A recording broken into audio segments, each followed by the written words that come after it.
छत्तीसगढ़ की राजधानी रायपुर में केंद्रीय मंत्री और बीजेपी राष्ट्रीय अध्यक्ष जेपी नड्डा पहुंचे हैं। यहां राज्य सरकार के 1 साल पूरे होने पर उन्होंने 1 साल का रिपोर्ट कार्ड जनता के समक्ष पेश किया।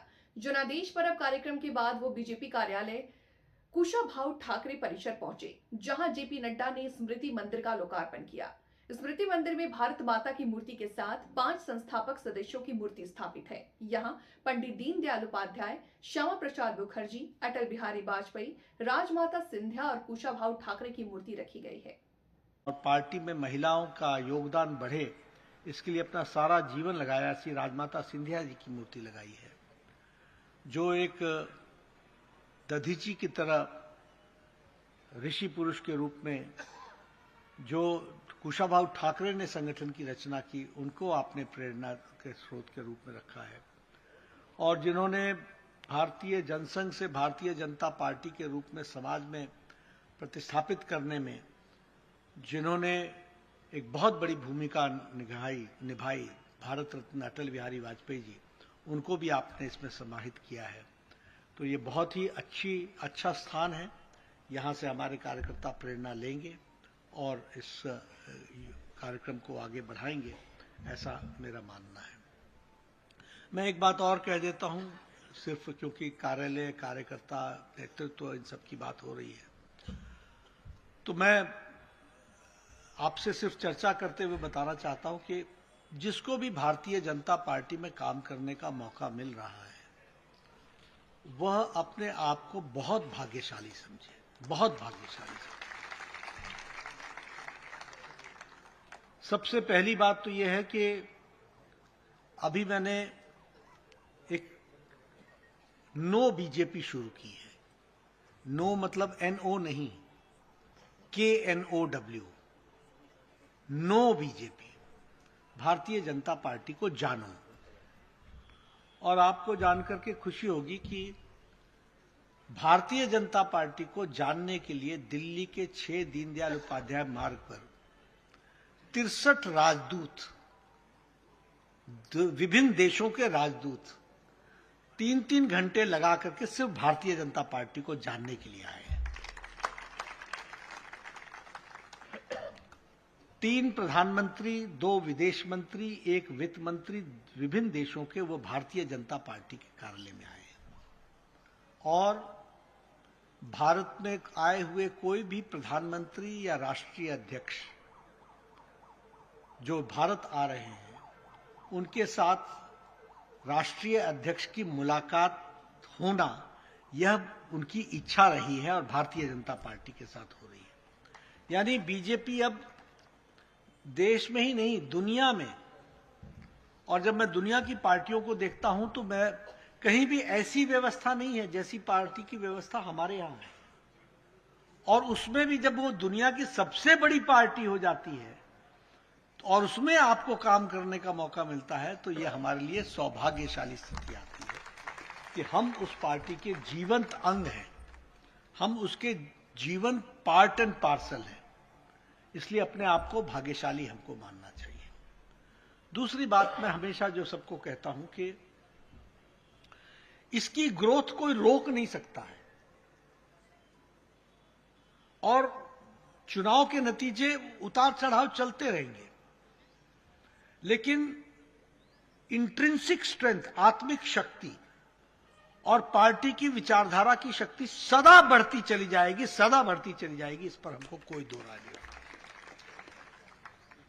आज हम नंबर में सबसे ज्यादा तो हैं ही। इस बार फिर हम, आप लोगों ने पूरी मेहनत करके हम सबकी मेंबरशिप संविधान के अनुसार समाप्त हुई। प्रधानमंत्री जी से लेकर राष्ट्रीय अध्यक्ष जी की भी, प्रदेश अध्यक्ष जी की भी, आप सबकी भी, सबकी मेंबरशिप। और हम 45 दिन, 3 महीने के अंदर हम 12 करोड़ की पार्टी फिर से बन करके तैयार हो गए। तो ये हमारी ताकत है और हमारा ग्रोथ साइंटिफिक है।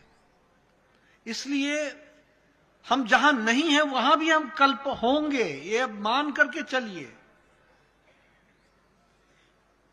अब हमको सिर्फ ये तय करना है कि हमने ये फासला कितनी देर में फैसला करना है, फासला पूरा करना। ये पूरा तो होगा ही होगा, कोई प्रदेश नहीं बचेगा, सभी जगह भारतीय जनता पार्टी का कमल खिलेगा और विचारधारा के आधार पर खिलेगा, विचारधारा के आधार। और इसीलिए जब मैं कई बार बोलता हूं तो लोग हमारे ऊपर बहुत प्रतिक्रिया करते हैं। नड्डा बोलता है कि रीजनल पार्टियां समाप्त हो जाएंगी। मैं उनको बोलता हूं अनसाइंटिफिक है, नहीं चलता। परिवारवादी पार्टी भारत में नहीं चल सकती है। क्या हाल हो गया शिवसेना उद्धव का? क्या हाल हो गया शरद पवार? क्यों गए? एनालिसिस कीजिए। क्यों महाराष्ट्र की जनता ने नकार दिया? तो ये मैं अनसाइंटिफिक नहीं है, ये साइंटिफिक है। साइंटिफिक व्यवस्था यही है कि विचारधारा के साथ जुड़ करके उसके लिए सर्वस्व लगाने वाले लोग जहां पैदा होते हैं वही पार्टी आगे बढ़ती है। इस बात को उनको समझना। It has to be an ideological based party. उसको विचारधारा से जुड़ना होगा, उसके लिए समर्पित होना पड़ेगा। आज प्रधानमंत्री मोदी जी 10 साल से सबका साथ, सबका विकास, सबका विश्वास, सबका प्रयास इस मंत्र को लेकर के आप बताइए, गांव, गरीब, वंचित, पीड़ित, शोषित, दलित, युवा, महिला, किसान को सशक्तिकरण किया है कि नहीं किया है? मजबूती लाई है कि नहीं लाई है? भारत की गरीबी 25 करोड़ लोग गरीबी की रेखा से बाहर निकल आए। ये हम नहीं कह रहे हैं, ये नीति आयोग कह रहा है। इंटरनेशनल मॉनिटरी फंड कह रहा है कि भारत की अति गरीबी 1% से भी कम हो गई है, लेस देन 1% हो गई है। इंटरनेशनल फोर्सेस कह रहे हैं कि हम 5th लार्जेस्ट इकोनॉमी हो गए। तो ये सब चीजें किससे प्रेरित होती हैं? विचारधारा से। विचारधारा में दीनदयाल उपाध्याय ने अंत्योदय कहा, एकात्म मानववाद कहा। उसी को हम लोगों ने सबका साथ, सबका विकास के मंत्र में ढाल करके मोदी जी ने उसको आगे बढ़ाया। तो हम रुकने वाले नहीं हैं और जनता का भरपूर आशीर्वाद हमको मिलने वाला है। हमें सिर्फ इस बात की चिंता करनी है कि हम कम ना पड़ जाएं, इसके लिए हमको मेहनत करना है। हम लोगों की आशाओं और आकांक्षाओं पर ठीक उतरे और उसको तैयारी के साथ आगे बढ़ाएं, इसकी आवश्यकता है। इसलिए और छत्तीसगढ़ को मैं फिर से बधाई देना चाहता हूं। 11 में से 10 सीटें आप फिर से लोकसभा में जीत करके आए और आपने चौथी बार ऑल टाइम रिकॉर्ड ब्रेक करके आपने सरकार बनाई है। इसके लिए आपको बधाई देना चाहता हूं। और आज साल पूरा हो रहा है, आपने सारे वायदे पूरे किए हैं, जो नहीं कहा था वो भी पूरा किया है, उसके लिए भी आपको बधाई देता हूं। आप सब लोग इस विचारधारा के लिए पूरी समर्पित, नई ऊर्जा, नई ताकत, नए जोश के साथ आप सेवा में जुटे, लोगों के साथ आगे बढ़े, यही मुझे आपसे कहना है।